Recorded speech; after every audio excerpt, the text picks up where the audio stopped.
দেখে মনে হতে পারে অস্থিতিশীল পরিস্থিতি নিয়ন্ত্রণে আনতে সাদা পোশাকের আইনশৃঙ্খলা বাহিনীর সদস্যরা এমন মুহুর্মুহু গুলি ছুটছে, অথচ এরা কেউই কোনো আইনশৃঙ্খলা রক্ষাকারী বাহিনীর সদস্য নয়। সবাই ফেনীর জেলা আওয়ামী লীগ, যুবলীগ ও ছাত্রলীগের বিভিন্ন পর্যায়ের নেতাকর্মী। ফেনীতে বৈষম্য বিরোধী ছাত্র আন্দোলনকারী শিক্ষার্থীদের উপর ভারী আগ্নেয়াস্ত্র নিয়ে ঝাঁপিয়ে পড়ার এমন অসংখ্য সিসিটিভি ফুটেজ ও মোবাইলে ধারণ করা ভিডিও ফুটেজ ইতিমধ্যে সামাজিক যোগাযোগ মাধ্যমে ছড়িয়ে পড়েছে। গত ৪ আগস্ট সকাল থেকেই আন্দোলনের পক্ষের শিক্ষার্থীরা শান্তিপূর্ণভাবে ঢাকা চট্টগ্রাম মহাসড়কের ফেনীর মহিপাল এলাকায় অবস্থান নেয়। অন্যদিকে তাদের প্রতিহতের ঘোষণা দিয়ে শহরের 0 পয়েন্ট এলাকায় অবস্থান নেয় আওয়ামী লীগের নেতাকর্মীরা। আর ছাত্রদের দাবির সপক্ষে শহরের রামপুর, তাকিয়া ও ইসলামপুর রোডের এলাকায় অবস্থান নেয় বিএনপির নেতাকর্মীরা। সে সময় তাদের মধ্যে ভারী অস্ত্র ব্যবহার করে কয়েক দফা গোলাগুলির ঘটনাও ঘটে।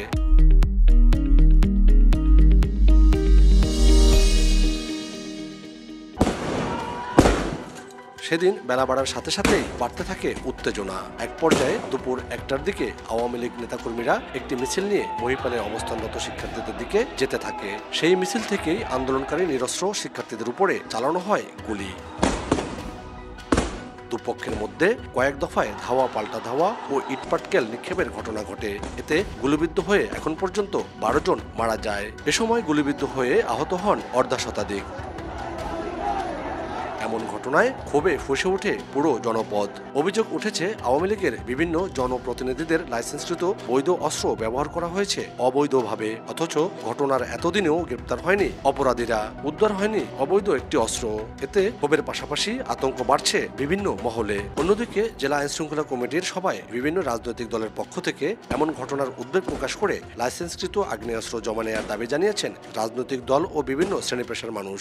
চিহ্নিত সন্ত্রাসীরা আমাদের উপর, সাধারণ জনতার উপর অতর্কিত আক্রমণ করে ফেনীর মাটিতে ফেনীর ইতিহাসে সর্বোচ্চ গণহত্যার কার্যক্রম পরিচালনা করেছে। এভাবে যে সন্ত্রাসী আক্রমণ হবে এটা আমরা কখনোই কোনোভাবেই চিন্তা করিনি। অবৈধ অস্ত্র যেগুলো আছে এগুলো দ্রুত উদ্ধারের কার্যকরী ব্যবস্থা নেন, না হলে বাংলাদেশের মানুষ যে একটা নিজেদেরকে এখন অনিরাপদ মনে করতেছে, আমরা ফেনীবাসী এই অস্ত্র যতদিন পর্যন্ত উদ্ধার হবে না ততদিন পর্যন্ত ফেনীবাসী নিজেদেরকে অনিরাপদ মনে করবে। আমি প্রশাসনের প্রতি উদাত্ত আহ্বান জানাবো, এই অবৈধ শত শত যে অস্ত্রগুলি, অসংখ্য লাইসেন্স করা প্রত্যেক ইউনিয়ন চেয়ারম্যানদের যে অস্ত্রগুলি ছাত্রদের বুকে গুলি চালিয়েছে, এই অস্ত্রগুলি দ্রুত উদ্ধার করে আইনের আওতায় আনার জন্য আমি প্রশাসনের কাছে জোর দাবি জানাচ্ছি। একমাত্র জেলা যেখানে আমরা বলি যে পুলিশ বিজিবি করেছে যুবলীগ ছাত্রলীগের সন্ত্রাসীরা, আমরা তাদেরকে অচিরে গ্রেপ্তার করে তাদের কাছে যে বেআইনি অস্ত্র আছে এই বেআইনি অস্ত্র উদ্ধারের আহ্বান জানাতেছি।